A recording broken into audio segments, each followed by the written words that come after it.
Anybody listening, welcome back to another episode of the Making Light podcast. Technically episode number 2, right? Yeah. The first official one was with our boy Zach Bravietti, who is now vibing and thriving in New York City. Look at that. As it seems. So, big dog. Big dog. Hell yeah. Pretty exciting. But yeah, we're going to, on this episode, we're probably going to get into a little bit more of like, on a personal level, I would say, just kind of getting to know each other a little bit better, and so that you guys know a little bit about us as well. And that's just a plan for now. And so is there anything, first of all, last time we talked, I remember, about what caused us to get into stand-up. And I know we didn't completely finish. Was there anything else that you felt like you wanted to add on into like what got you into the mindset of like, oh, this is what I want to do? I think it was just, a lot of it stems from, since I was a little kid, I've always liked being up in front of people, entertaining, making people laugh. I've always kind of enjoyed being in the center of attention, Yeah.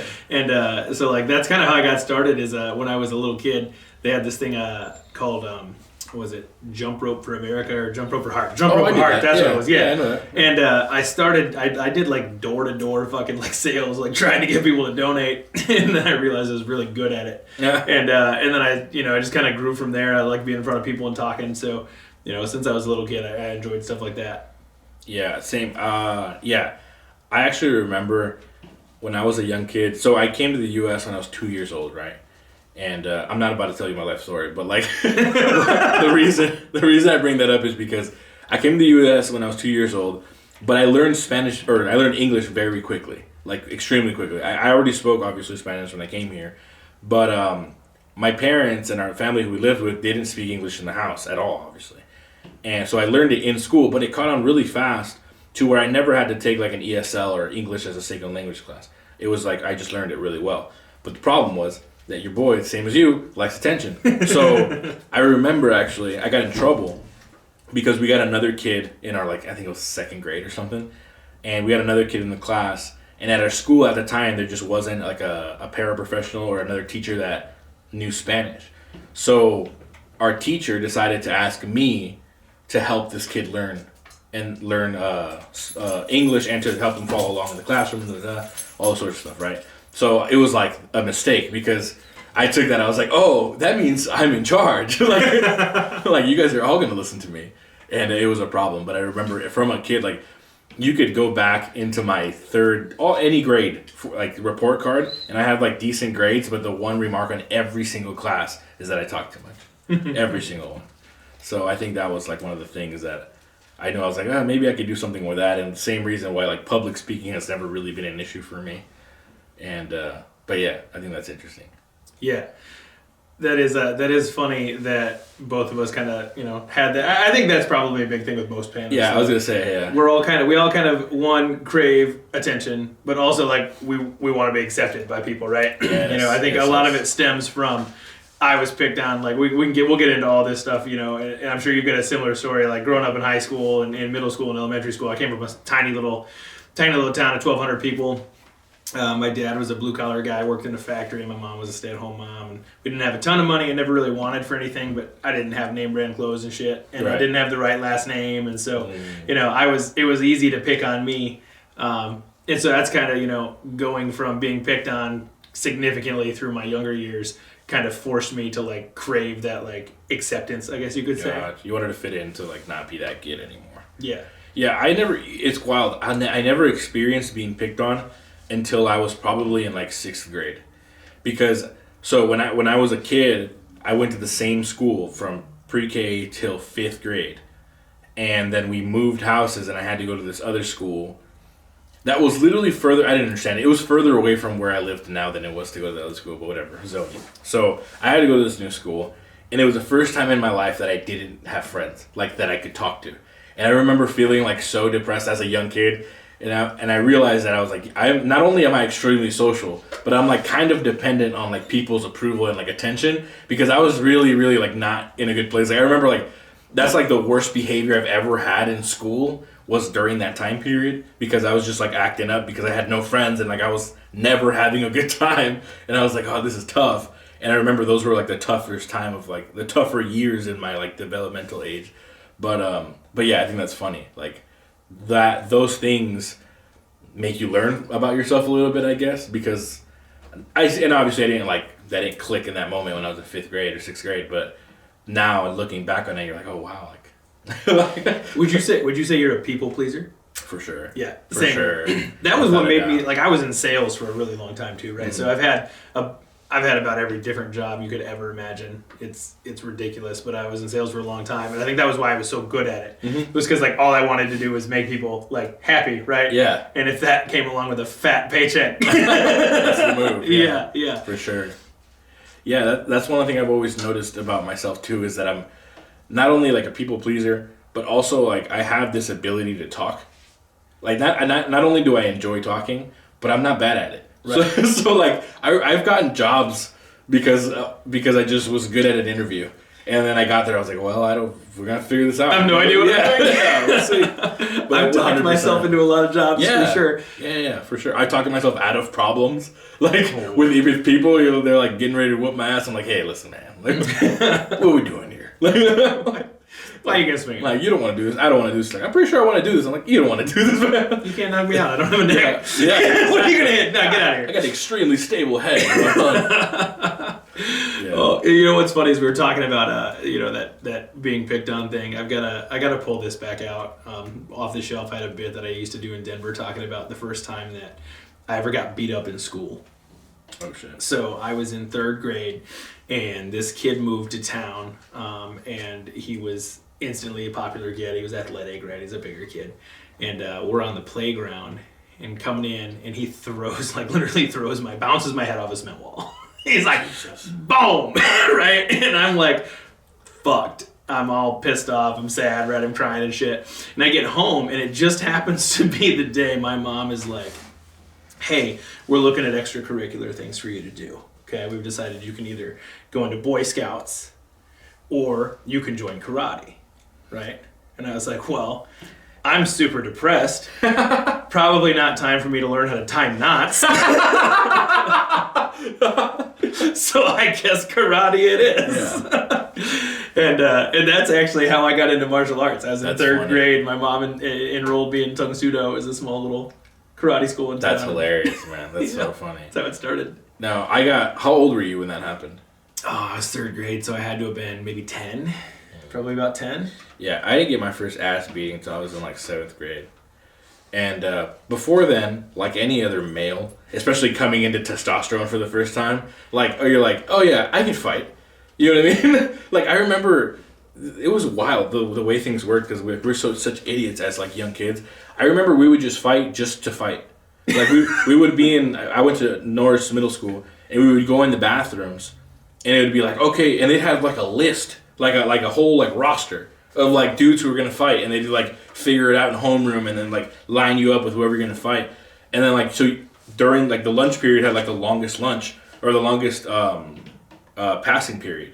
So literally we would all rush to the bathroom in the little bit of 2 minutes. We would run to the bathroom, fight for 27 seconds, and then be done. But I remember doing this all the time, and then I was not a small kid. I was probably the same size I am now, maybe a little bit shorter.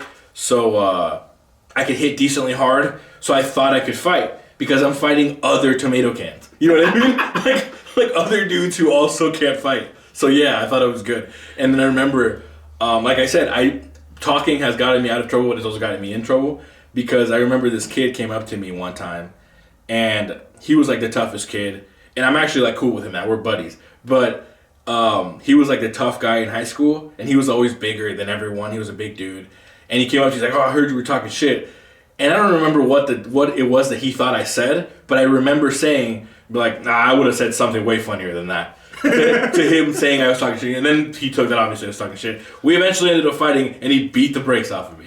You know what I mean? It just is what it is. It wasn't my day, but yeah, I just remember doing stupid stuff like that, and those little things that you do, I guess, become who you are, kind of. But I definitely, we were talking about this with my wife the other day, I'm not the kind of person that's afraid to fight. If I need to fight somebody in whatever moment, I guess we're gonna do it. But I'd like to avoid it. You know what I mean? I don't want to fight anyone. It's always better to avoid it. It's always better.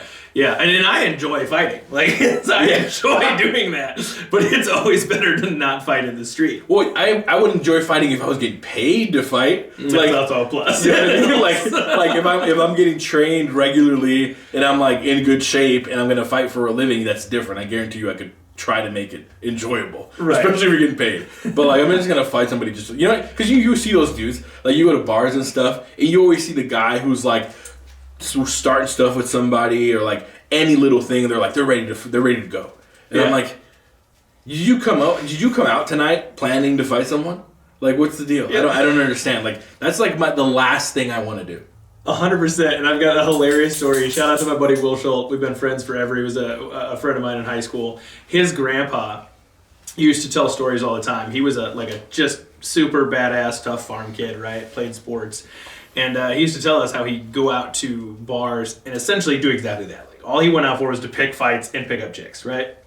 And so one night he goes, legend.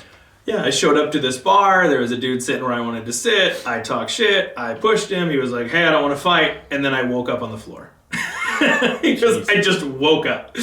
And it turns out that guy was the Golden Gloves champ in the Army on fucking leave, just hanging out in town. He goes, I literally I don't remember swinging. He goes, I just woke up on the floor and the guy was gone. I was like, and that is exactly why you don't fuck with people. Also, those are the signs, right? Like, you can, in a room, like, you can have zero experience, like myself, in fighting. I've never been in a professional fight. But I can walk into a room, and if people are acting a certain way, you can tell who knows how to fight and who doesn't.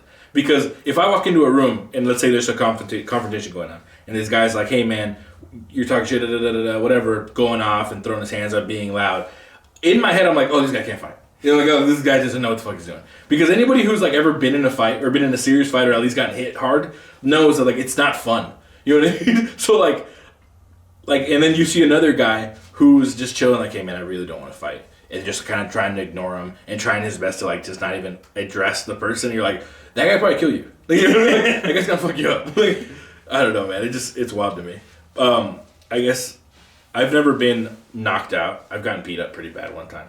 But I don't think I've ever gotten knocked out. Have you ever been, what's the worst you've ever been hit? 3 times. I've been knocked out 3 times in my life. I can remember all of them. Once in an actual fight in the ring. Okay. And both the other 2 were in practice. But actually the funniest one was probably, we had this guy that trained with us in Waterloo called, his name was Barney. It was his last name. Mm-hmm. We just called him Barney. And he was the principal at Waterloo East, I believe, which is like one of the bigger, rougher schools in the neighborhood. Just big black dude. And he was a Taekwondo, like, 3rd degree black belt. Oh, wow. And we were sparring, and it was like in my earlier days. And we were supposed to be going like 30%. But Barney is like 6'3", 250. Fucking throws a head kick at my head and just cleans my fucking clock. Like, hits me, I get up, and I just look at him, and I was like, You're supposed to teach students and like take care of people. Like, is this what you do? If somebody gets sent to the principal's office, you just fucking kick their head out of their roundhouse all day long. Of course, I guess if you're a principal in the inner city, that's a good skill to have. Not bad, yeah. Oh, you got a knife? I'm gonna kick your face off. Yeah.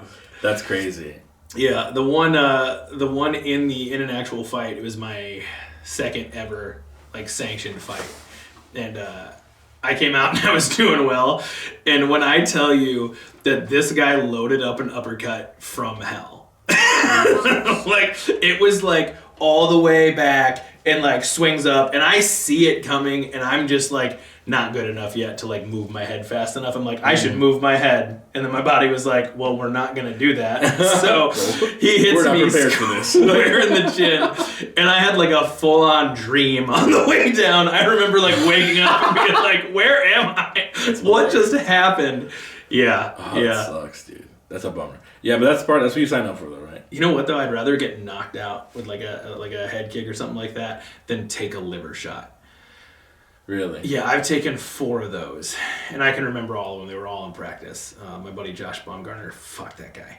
I hope he hears this. Fuck you. You're an asshole, you ginger fuck. And he once back kicked me in the liver so hard my back cracked.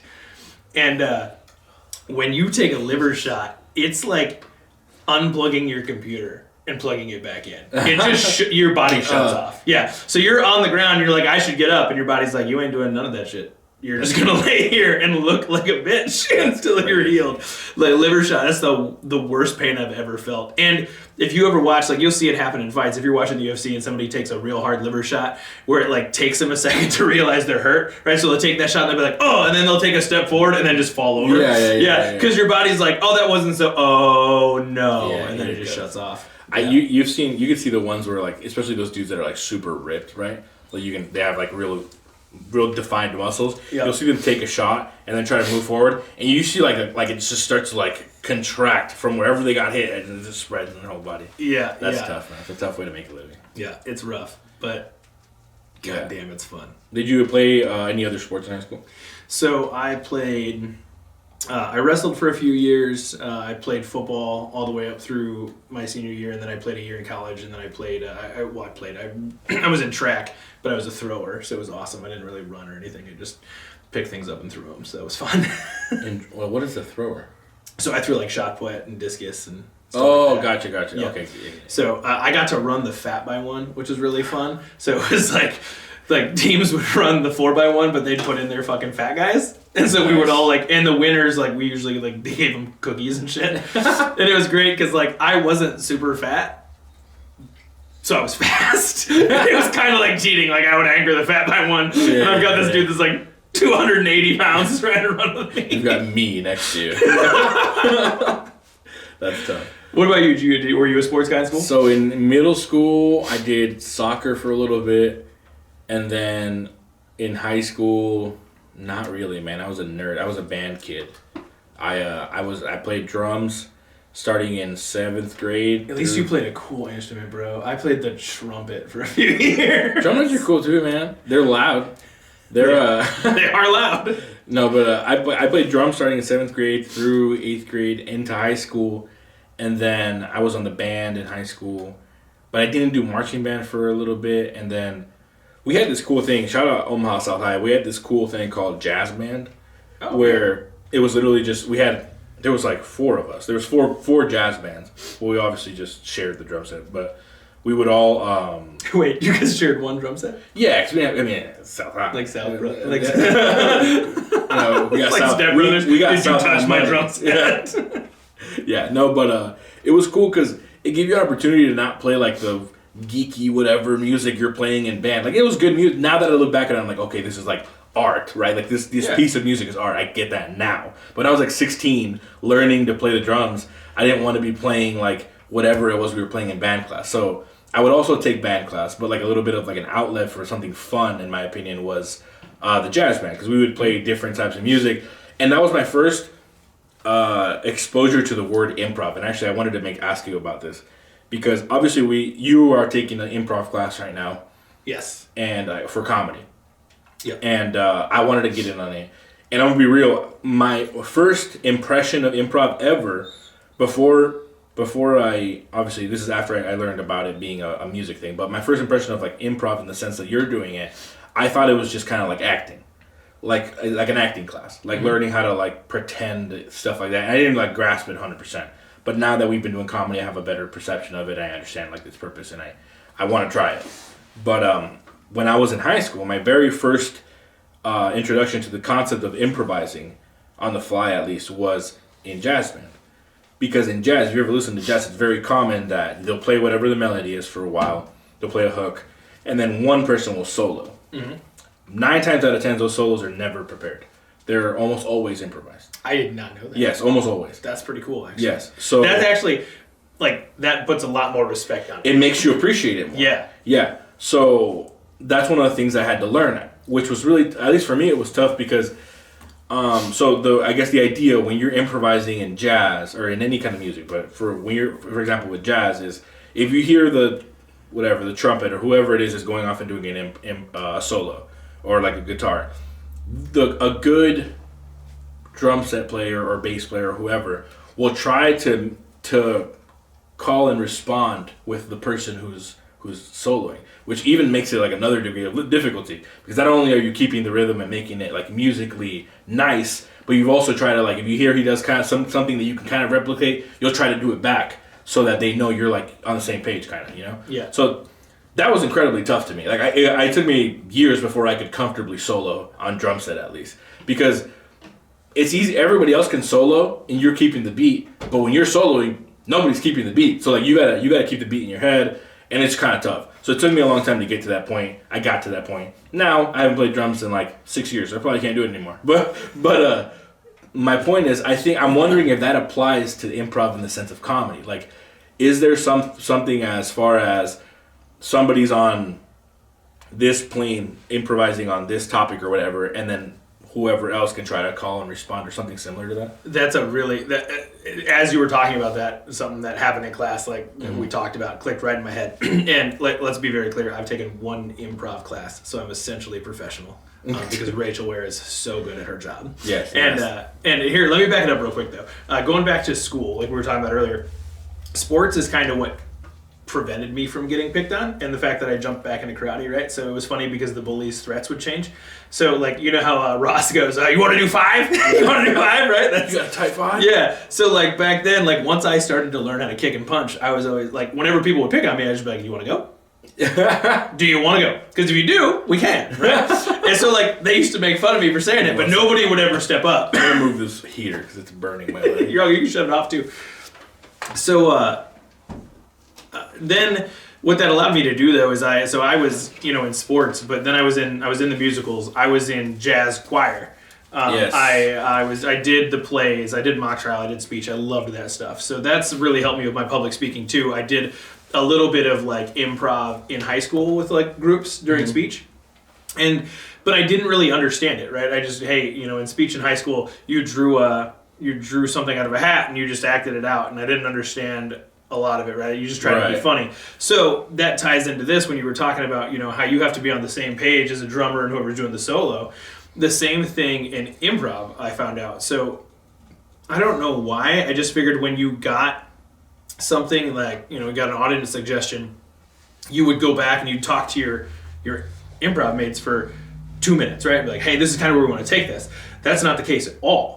You have to know each other's humor and what you like to do, because you get that fucking suggestion and you just start the scene. Just go. So if you in your head are like, I want to take this to this place, your partners also have to kind of know what you like to do, because they also have to get to the same place you want to go. Sure. And we haven't gotten into like, how does that work and how do you get to know everybody? But like, that's a big thing where you have to have a good relationship with your team in order to like make it work. So yeah, it's super interesting. Crazy. Yeah, that's real interesting then, because there definitely is that aspect then. That makes sense, for sure.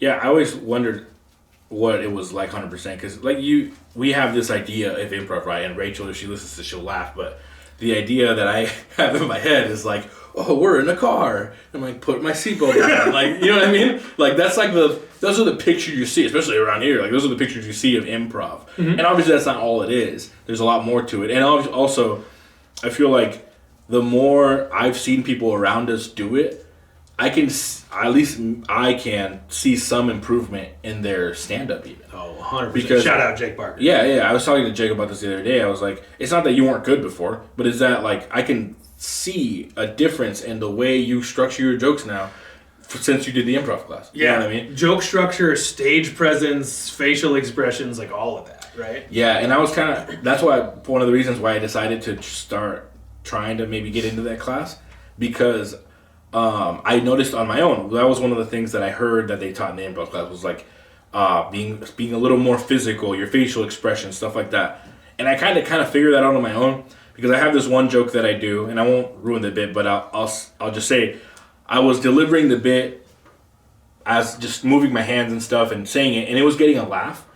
But when I changed it from doing this with my hands to kind of bending down and like resting on my hands on my knees, and I deliver the punchline from there, and it was night and day the difference in laughs I got. And I was like, oh well, this is how I have to do it. Yeah. And I realized that like, oh well, that's the benefit of doing an improv class. You know what I mean? Like, you learn all those things. Not the only thing, but one of the things. Yeah, well, and Rachel, when I was talking to her about taking the improv class, there was a few different things that I was looking at doing. I went to that Omaha Dinner Detective, and I really enjoyed the way they put their show on and stuff like that. And so I thought, like, most of that is improv. So I thought about maybe trying to get in on something like that. And Rachel was like, well, what are you really trying to work on? And I really want to work on being a better actor for several reasons. One, for stand-up, right? The more you can act your bits out and be animated and engage the audience, just like you were talking about, the harder laughs you're going to get. Right.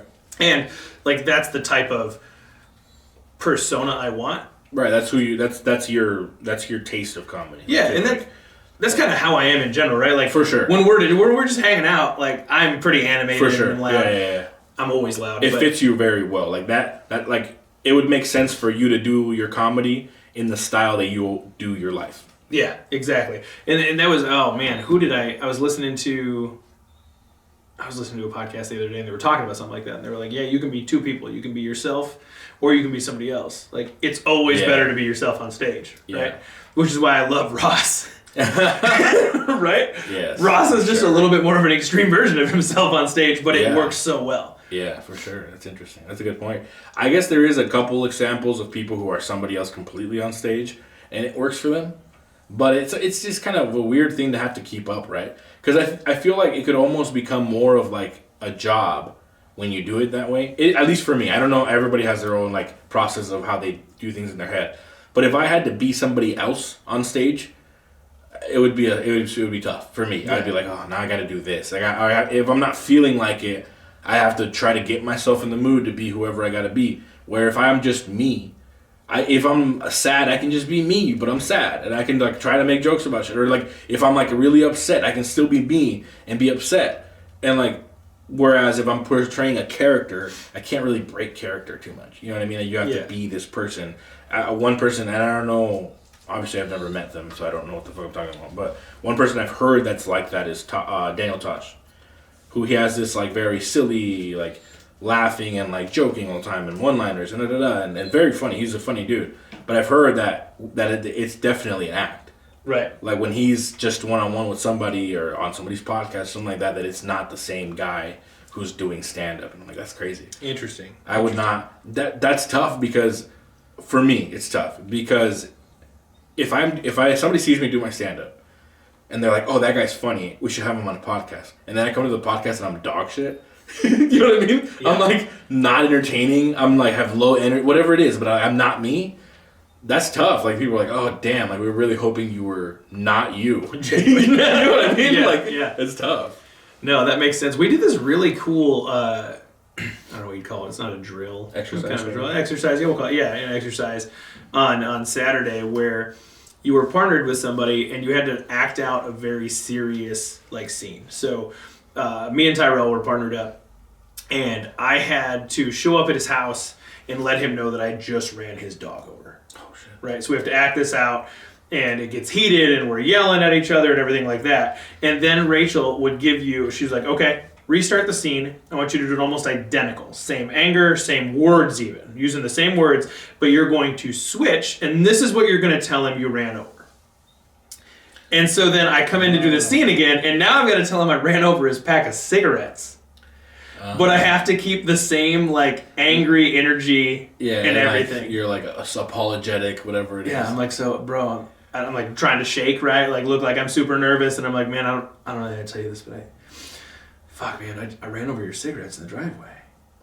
And he's like, you son of a bitch. My grandma gave me those cigarettes. And I'm all like, well, who lets their cigarettes out in the front yard? You fucking asshole. I've been telling you for a year that you've got a hole in that fucking pocket and you're just going to be careless like that? And it was fun.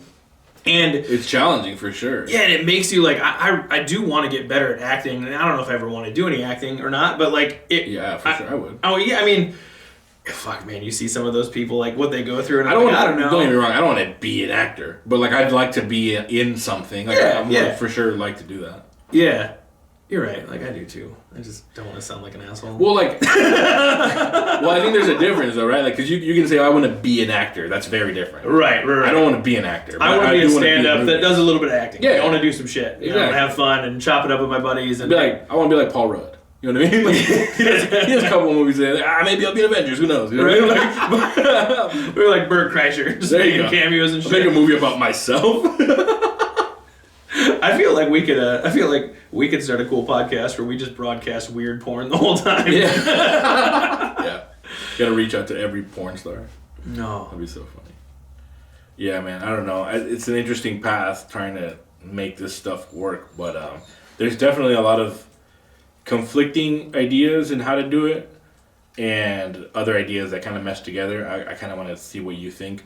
There's this idea of you have to get your, what do they call it?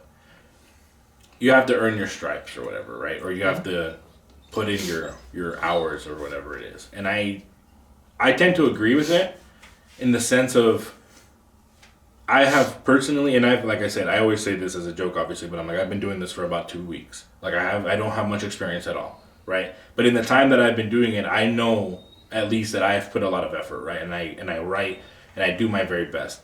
So I know, I get the point of view that when even me, having not done this for a long time, when I see somebody go up on stage and I see they have not prepared, they haven't been writing jokes, they're not doing anything, they're just going up there and taking the easy route, it does rub me the wrong way.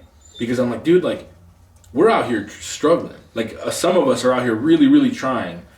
And for you to come up here and just, like, do what you're doing, you know what I mean? And then again, granted, it's an open mic, so chill the fuck out. But still, I don't know, I see it that way sometimes. I'm like, I get that point of view of, like, you have to earn your stripes to get certain spots because we got to make sure that you're going to stick around, you're not just some guy. Right, and I think, I think where people get hung up on the you got to earn your stripes thing is they always talk about time. Right? Like, how much time do you have in? How long have you been doing this, right? And people are like, oh, I've been doing it 2, 3, 4 years. And that's fine and dandy.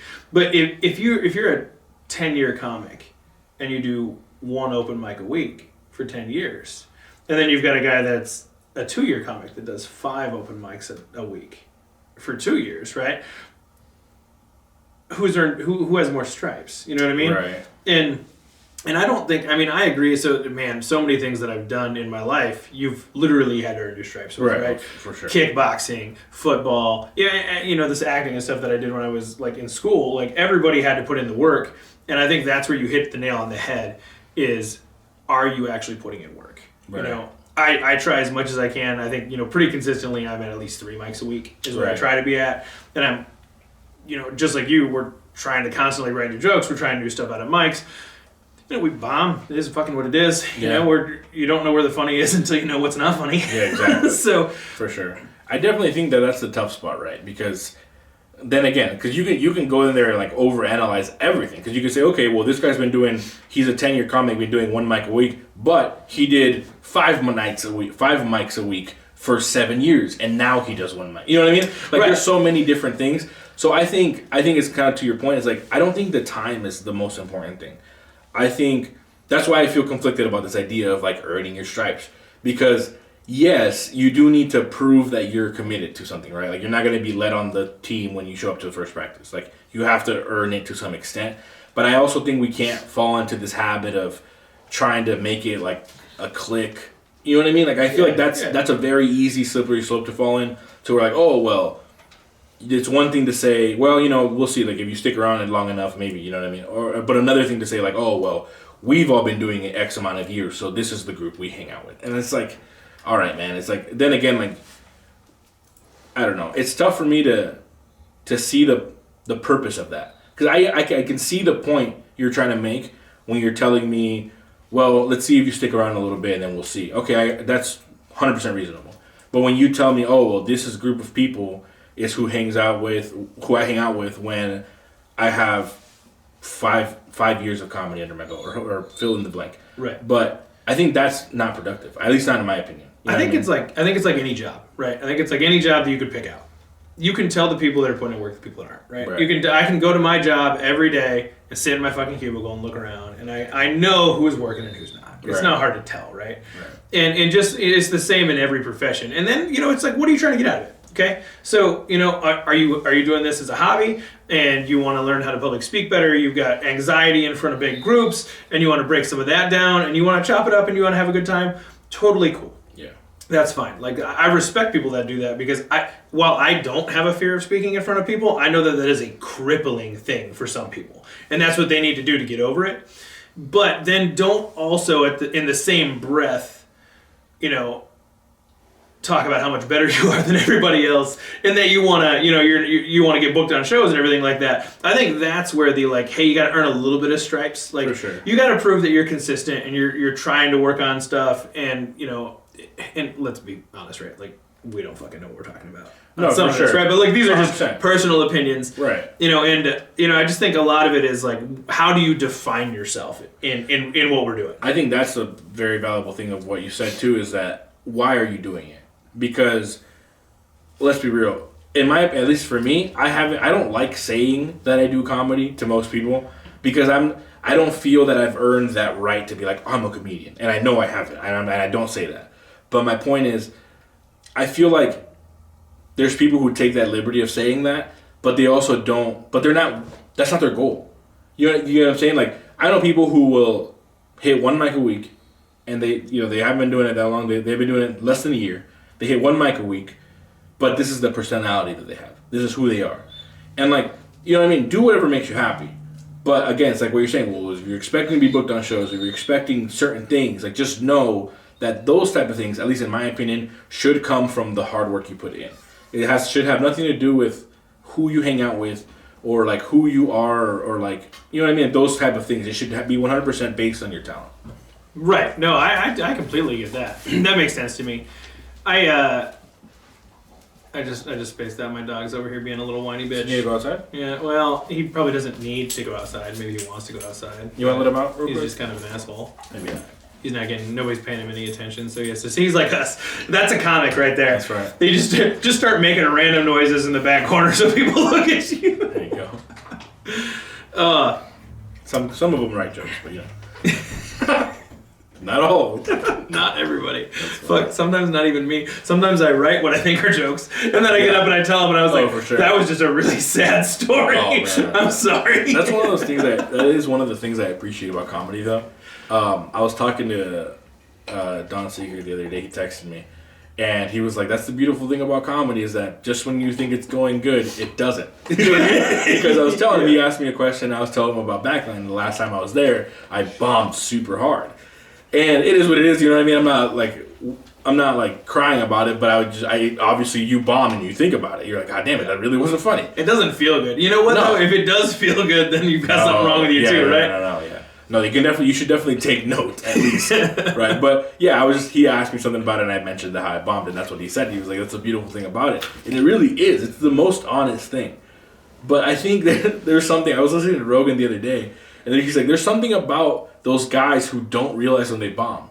He said because then they're just kind of shameless, they just kind of keep going, and eventually something's got to stick, right? And I guess some of them work out. So because he was saying there's definitely funny, or there's definitely famous comedians that aren't funny.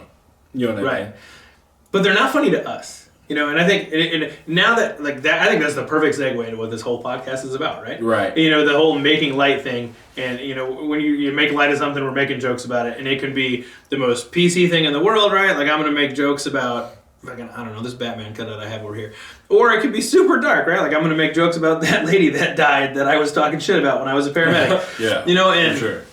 And I think that that's something that is hard for me. At least it used to be hard for me to recognize. I would see something on, watch a special on Netflix.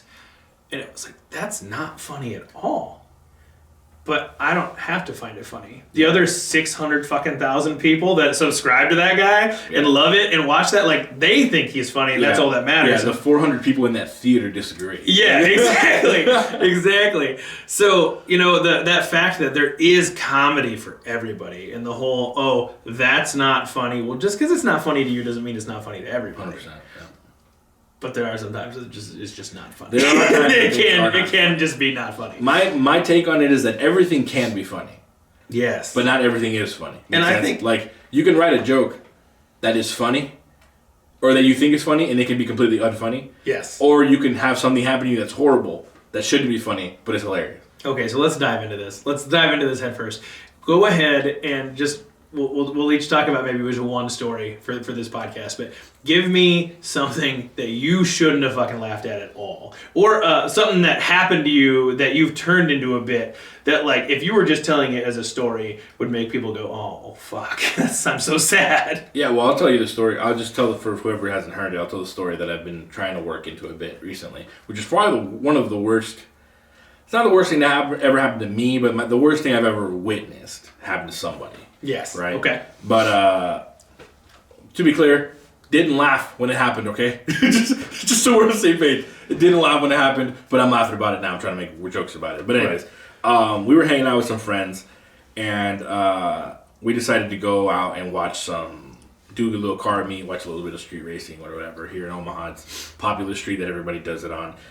And I've never done it on that street, and just because it always seemed a little bit reckless, like the layout of it was kind of like reckless, but it's like a throwback kind of thing that everybody knows. It's like the spot everybody knows about, so everybody goes there. Mm-hmm. Anyway, we go to this spot, we're hanging out, and we've been there probably for like an hour. We're like, oh, let's get out of here, let's go watch a movie or something. And as we're getting ready to leave, we had already turned away from the street. We're walking back to the car. We hear a screech, like a tire screech. I turn back around. I'm still on the end of the street. I'm still at the edge of like the sidewalk. And I see this motorcycle slam into this pickup truck doing probably 80 miles an hour. Like, incredibly fast. So from what I understand, and some people had videos of it, there was 4 motorcycles. There's a 2-lane street, right? There's 4 motorcycles all hauling ass down the street. The truck came out into the lane of one of the motorcycles, so he tried to scoot over with the other 3 into the one lane, but they didn't fit, so the guy in the end got taken out by the truck. So, in that moment, I ran over. As my buddy's calling 911 on his phone, we both ran over. Now we're with 911 on the phone. They picked up right away. And I'm like, okay, what do I do? This just happened. Literally, he just stopped moving. Like, it just happened right now. And they're like, okay, what do his limbs look like? And I'm like, okay, well, his legs are both for sure broken. His arms are both broken, I think. I can't really tell. They're like, okay, if you can, they're like, just move his arms and his legs straight so that they can... You know what I mean? They're just straight. He's laying straight. I'm like, okay, cool. So I do that. I set him up with how they said. And they're like, okay, now check for pulse, check for this, and that. We're checking everything. I'm like, yeah, he's not breathing. So, okay, you need to start chest compressions. So I started giving him chest compressions. Most people have never given chest compressions. It's not fun. Not only is it extremely tiring, but you're like breaking bones as you're doing it. And if you're doing it right, you are. Yeah, exactly. And you're a medic. You know. So, yeah, you're like I'm feeling this dude's like ribs break under me, and I'm like, I don't know, man. But I had the certification, so I knew that that's what you're supposed to do. Like, that's how it's gonna be. But I was like, damn, this is intense. Like, they really breaking. You know what I mean? So I'm giving those 2 chest compressions or whatever. We could do it until the medics get there. I switch out with somebody. The medics show up. They put that machine on them. They haul them off to the hospital, right? And then a couple of things happened that made me a little bit mad. He was with a whole group of friends that he was hanging out with that whole night. None of those motherfuckers stuck around. None of them. And I was like, that's fucked up, man. Because nobody even knew what his name was. Like, we were all sitting there like, what's this guy's name? I don't think he had a wallet on him. It was weird. Like, nobody knew his name. And then one guy was like, oh no, that's Mike. And was like, or whatever his name was. I don't remember his name. But he's like, oh no, that's whoever it was. And then he's like freaking out. And then he like jumps on his motorcycle and leaves. And I'm like, okay, dude, sick. So, whatever, we're there for another 3 hours with the cops, answering questions, all this sort of stuff. And, anyways, moral of the story, the guy unfortunately passed away. And it was tough to watch. After that happened, since I was, like, right there when it happened and I had to give him chest compressions, I had, like, sleep. I had terrible sleep for, like, 2-3 weeks. I could not sleep at all. And anytime I would... And it's not that it was, like, nightmares. It was just when Because, the other thing that happened was that I kind of got torn apart on Facebook. Like, everybody had videos and they were watching, they saw what was going on, and everybody on Facebook was like, oh, if this dumbass wouldn't have touched him, he might still be alive. And I don't fucking know anything. I don't know about medicine. I'm like, oh, maybe they're right. You know what I mean? Like, in my head, I'm starting to feel, like, guilty and shit. If it makes you feel better, that's what we as medics call it. He was dead. Yeah. he was no dead. There was nothing bringing him back. Yeah. I don't know, but that's one of those things that happened to me that it fucked me up, right? And... it was really tough, and I never talk about it with anybody until recently that I started doing comedy.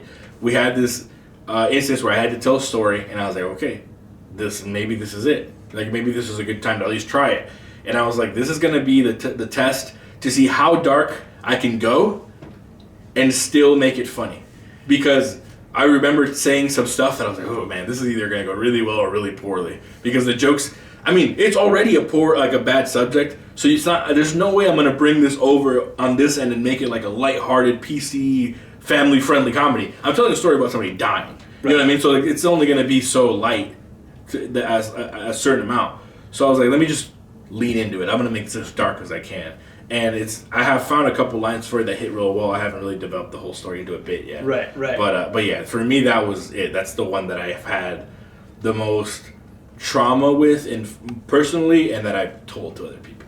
Yeah, and if you haven't done something like that, it's hard to understand. It's hard to empathize with that. Especially most people have never seen a dead body. No. You know, maybe you went to grandma's funeral, right, and there was an open casket viewing or something like that, but it's just it's different when you walk into somewhere, you're out on the street, and it's just there, and you're like, my God, like this could happen at any time. Yes. You know? And it is scary. The fact that his friends left, right? You know, I think a lot of people's biggest fears is like dying alone, right? Yes, dude. But the amount of times that I've ran in the civil service world, which is called a check welfare. So that means like basically like, hey, I haven't heard from grandma in a few days. How about you guys go see if she's alive? Yeah. Most of the time she's not. and like to some, you know, you walk into an apartment or something and you see a 65-year-old overweight dude sitting at his kitchen table, just had a heart attack the night before and nobody knew. You know, he died by himself, and that's terrifying to me. That's like the type of stuff that like makes me want to develop good relationships and make sure I don't lose my friends and stuff. Also, probably an asshole though, you know? Like, probably. That guy? He is for sure a dickhead. The reason you don't have friends. Yeah. You know what I mean? His laptop was on the table. He was for sure watching dirty porn. Oh, for sure. Kick the bucket. Like, this is exactly what we're talking about, though. Like, right? That fucking sucked having to walk in and see that. But that's the type of stuff that I would think in my head to be like, oh, he probably sucked anyway. Like, it's fine. Yeah. Not an outstanding citizen, man. No, not. Yeah. So, like he didn't die serving poor people at the shelter. Like, he died, he died in his house. That's, I guess, you know, and I guess I'll go into mine, same one that you've already heard, right? But so to give some background, I like to tell a lot of stuff about my EMS days because a lot of us are jaded and we have real dark humor. And that stems from two different scenarios. One, we see dark shit a lot. But also, 90% of the shit we deal with is fucking bullshit. Yeah. So, like, my toe hurts, my knee hurts, give me a ride to the hospital, my tummy aches, right? Like, legitimately, people will call and be like, my tummy hurts, take me to the ER. And I'm like, what? Get an Uber, you fucking asshole. But, it's cheaper, too. So it is way cheaper. But you deal with this bullshit, like, 90% of the time, right? It starts to wear on you. Like, we all got into that job to, like, save lives, is what we want to do, right? We want to make a difference. And so when you deal with bullshit 90% of the time, you're just like, fuck these people, man. Yeah. And so... Maybe I don't want to save them anymore. Yeah. and so there was a day that we were running our asses off. I was on a busy truck. We'd been running nonstop for 9-10 hours. I haven't been able to pee, haven't been able to eat, nothing. I'm hangry, and I have to piss so bad. So we get to the hospital, we drop this patient off, and we finally don't have a call. I'm like, okay, I'm going to go pee right before I open the door. Boop, boop, boop. Fucking pager goes off. We got on the jump in the truck, and when you get in an ambulance, there's a laptop there, and it gives you all the call information. So it says what type of call it is. So it says respiratory priority 2, which is like a pretty, like priority 1 is the highest. That means you're dead. Priority 2 is like you're almost dead. Your body. But I'm reading this call text and it says, patient states she can't breathe. And for those of you watching this podcast, a little anatomy lesson. You make noise with your vocal cords by air moving through them, which by definition is fucking breathing. So the whole way to this call, I'm like, fuck this bitch. Like, she'd better be dead when I get there, or almost, because I'm so mad. I want to pee, I want to eat, like, I'm just talking mad shit. And we're like 5 minutes away. So my partner listens to me talk shit to this lady for 5 minutes. We finally get there, get out of the car, or get out of the truck, and grab the stretcher, and the guy's like, hey, she's in the back by the pool. I'm like, of course she's back by the pool. She's just fucking lounging around, this bitch. And I get back there, and she's dead. Like, super dead. Like, the textbook definition of pulmonary embolism, dead. We start doing CPR, she's purple from the nipples up. Basically, all that means is she's got a blood clot in her lungs, blood can't circulate, it's all pooling above the clot. Oh, so, like, it's obvious, like, even if we would have been there, what had happened, we couldn't have saved this lady's life. It was just, it's one of those freak things that'll just kill you. And so we do CPR for like 30 minutes because that's protocol. Commander gets there, he's like, hey, let's call it. I call it. We walk back into our truck. I feel like a massive piece of shit. I'm sad. It's never a good thing when people die, right? I'm not happy about this. So I'm in the truck trying to type my report, leaving out all of the parts about me talking shit about this lady.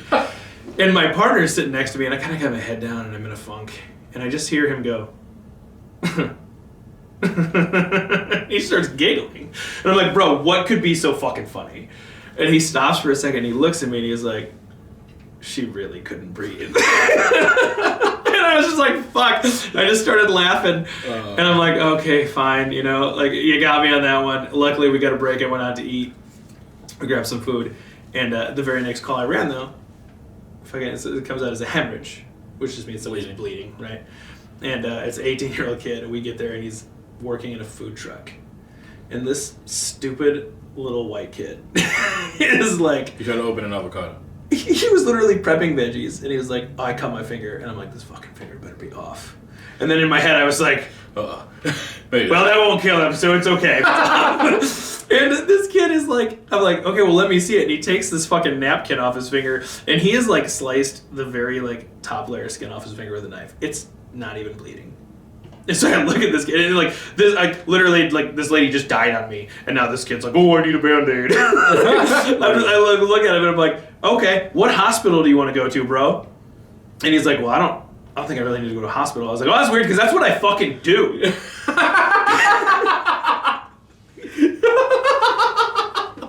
Yeah, that's the definition of my job. You think I just deliver Band-Aids? You think that's what I do? That's what ambulances do? Yeah. I made him feel so stupid, man. He's sitting there and he's like, oh, I don't think I need to go to the hospital. I was like, oh, do you need a Band-Aid? And he was like, I think that's what I need. And I was like, oh, do you have a first aid kit? And I literally I made him put it on himself. Oh, my God. And then I also marked it down as we showed up on scene, and he got an $800 bill. That's what he gets. Because you can do that.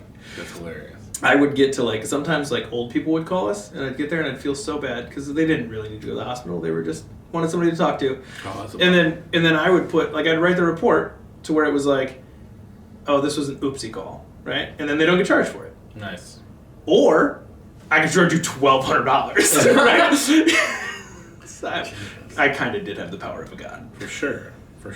Yeah, I've never had that much power at a job ever.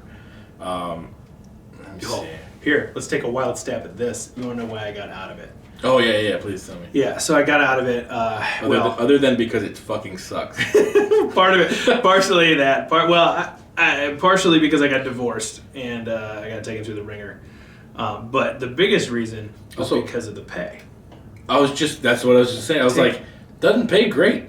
Take a wild guess. I'm rolling around, like, I know this sounds in Austin, stupid. I'm in Austin, Texas, rolling around, saving lives, right? Like I've got a couple of wings, right? Like, I've saved a few lives, right. And like, guess how much money I made? $18 an hour. $16.25. Wow. $16.25. Almost less than $40,000 a year.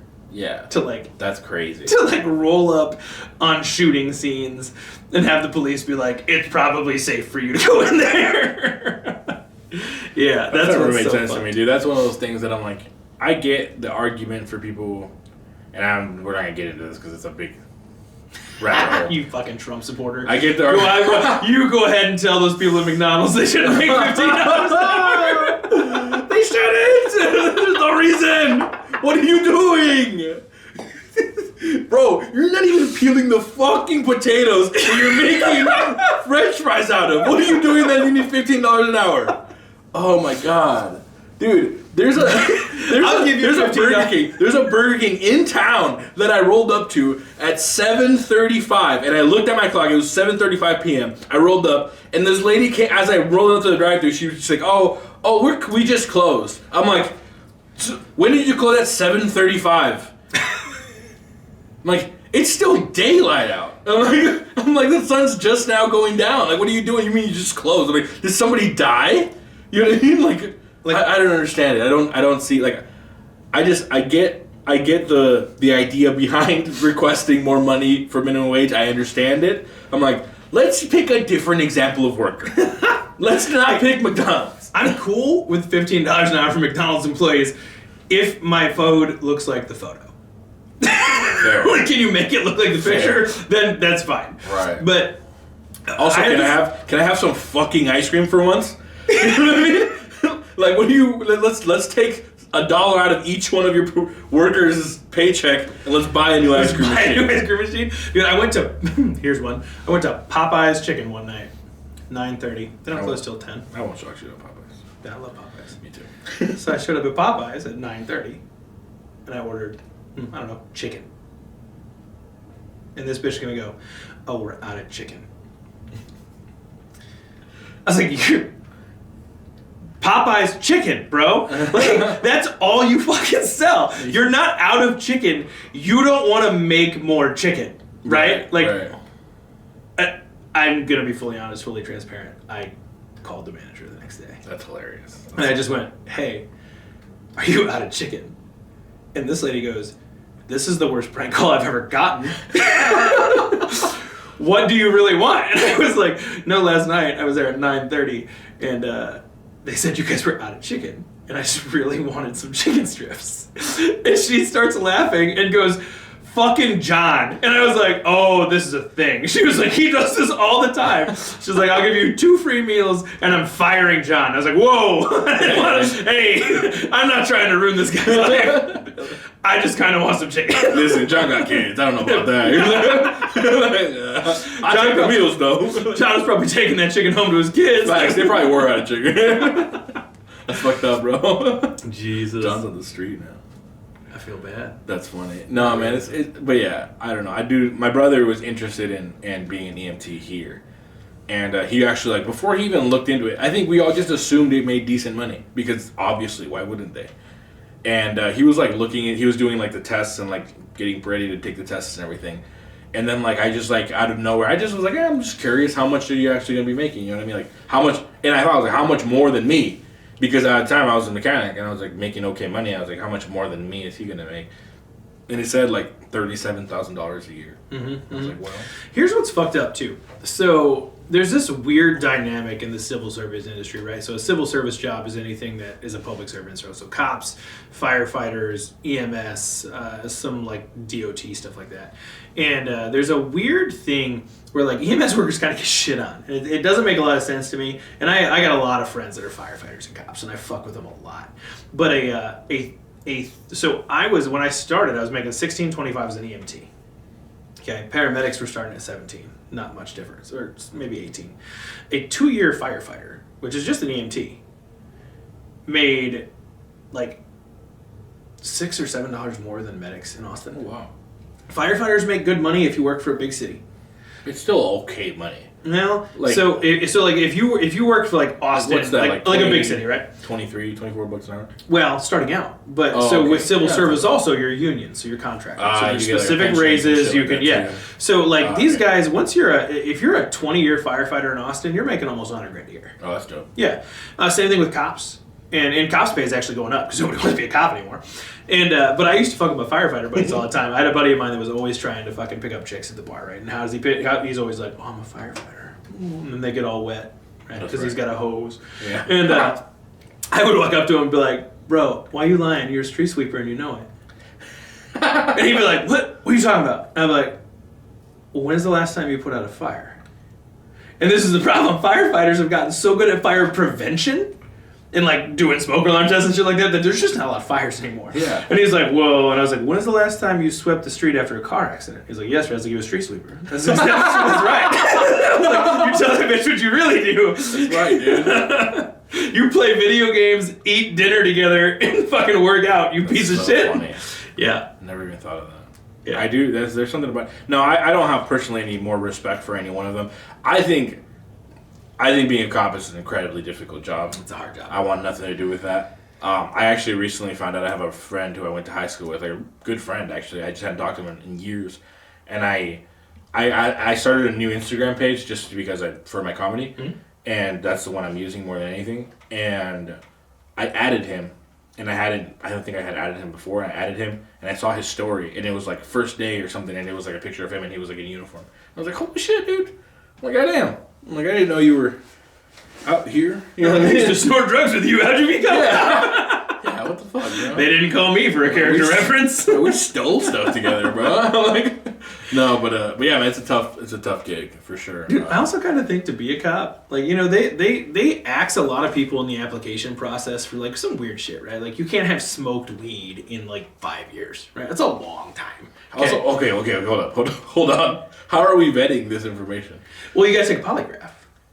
Oh, so they polygraph test you. So you gotta go through. Just don't remember. Yeah, you gotta go through. Well, you probably passed that, but you gotta go through and you gotta fill out like this whole questionnaire about like, have you ever fucked a horse? Like, this is a real question, right? That's hilarious. Have you ever fucked an animal? Have you ever done this kind of shit? Have you ever picked up a prostitute? Like that kind of stuff. And then they fucking test you. They polygraph test you, right? And so, if you're honest, I'd fail everyone.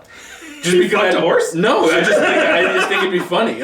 Like I would be so worried. I'm like, oh, what if they think I fucked a horse? and it's gonna be like, and I'm gonna fail. But like, I feel like to be a cop, you should have had to do some criminal shit. Yeah, you gotta know what the fuck you're talking about. Yeah, one, you gotta know what you're talking about, and two, like, if you've done some shit, you're a little bit more like, you're probably less likely to react aggressively, right? That's true. Like, if you catch somebody with some coke on them, right? You're like, bro, you can't be doing yaw out here. Come on, man. You know, give me that yeah. You're going to jail. You know you're going to jail, right?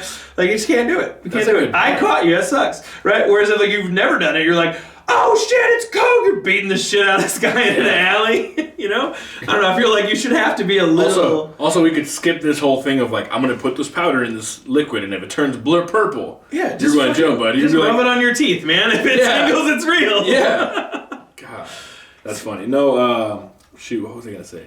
Oh yeah. Like that makes sense because like I'm not gonna read. I like reading stories or books written by people who were in war, who served. But like, I don't like reading non-fiction books about war. You know what I mean? Unless they're written by somebody who's been there. But most of the time, they're not. No. You know, so like those are the ones I read. So that makes sense. Like if I want to get pulled over by a cop, I would much rather be tased by a person who, you know, like used to tase people for fun. Yeah, like now I was tasing them. If you used to be a criminal and you're tasing me, I probably deserve to get tased. Yeah. You have good judgment for sure. Yeah, if your name's Tanner, you grew up in fucking West Omaha. Yeah. That's hilarious. I'm not confident you're not gonna shoot me for having weed. My buddy who's a cop now, I won't say his name because he's still a cop. But just put him on blast. He gets fired. His dad used to be a stripper. Wow, you don't hear that phrase very often. I know. His dad used to be a stripper. So he told us this when we were in high school, and I was like, no fucking way. I was like, you sure it wasn't your mom? I was like, because I'd love to see pictures of that. And he's like, no, it was my dad, and I have pictures of it. And I was like, great. I have pictures. Yeah, he was just this like 5 foot tall bulk of an Italian man. Just freaking just looking like a Chippendale dancer. Yeah, just roided to the gills and just like super oily. Yeah, great guy. Awesome. But yeah, that's so funny.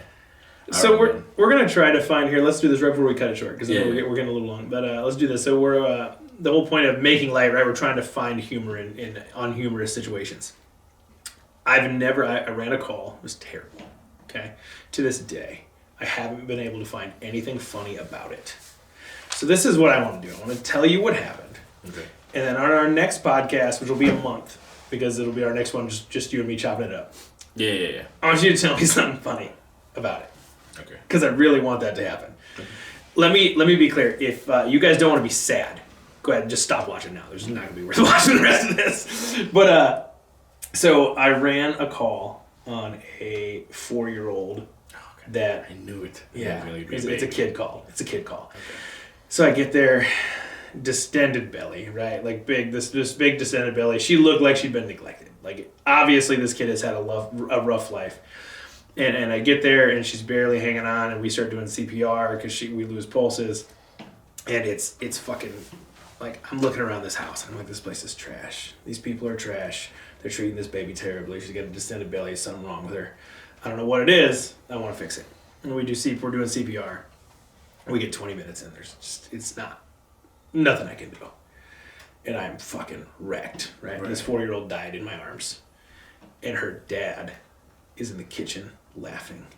I don't know what about, but I just hear him laughing in the kitchen. He's not in the room. He's not concerned. Did you beat the fuck out of him? I blacked out. I stood up. Luckily, our commander was there, and he was the Spec Ops commander, so he was a behemoth of a man. And, like, I remember standing up and walking towards the kitchen. And I was like, I'm just going to tell him what happened. And then all of a sudden, I felt this bear hug, right? And I get picked up, and I just hear the words, "It's not worth it, buddy." And he's carrying me outside, and we get outside, and he was like, no. He was like, no. He was like, you're going to go to jail. If you're going to lose your job, you're going to go to jail. Like, we can't do this. I understand. We're putting you out of service. We're going to go chill out for a little bit. And that was one of the worst calls I've ever ran, because it wasn't just that it was a kid, right? It was a kid that somebody just didn't care about. Yeah, it's a bummer. You know? So, like, I've tried so hard to, like, make something funny out of that. So I'd be really interested. I know you've got the same humor as I do. So I want you to come back with your best fucking shot. And I want you to make me laugh about it. All right, bet. Get back. Sounds good. Well, for a second episode, it's not too bad. I'm enjoying it. Hopefully you guys listening are enjoying it as well. We're going to take a second to upload these because we're still figuring stuff out. But episode 1's still not out there. Yeah, it's not out, yeah. If you're watching episode 2 and you haven't seen episode 1, I don't know how that happened. Yeah, if you're watching this episode, if you're listening to this, then listen to the other one first. Yeah, right? Zach was funny. That was a Yes, good episode. For sure. But we're going to get some stuff going here. I think we're going to start a YouTube channel and get these all out. If you guys have any ideas or any like really dark stories, hit your boy up. You know what I mean? Hit me up on Instagram or hit Brent up or comment on the YouTube channel. We're going to put it on, do all that stuff. So, keep that in mind. If you got any good ones, we'll make some jokes out of babies dying. that's the goal. Do. Let's not kill ourselves. Let's make fun of something instead. That's right. Let's make fun of someone else that killed themselves. Perfect. Well, Hey man, it's been a pleasure on this episode number 2. Hell yeah. Thank you, sir. Have a good one.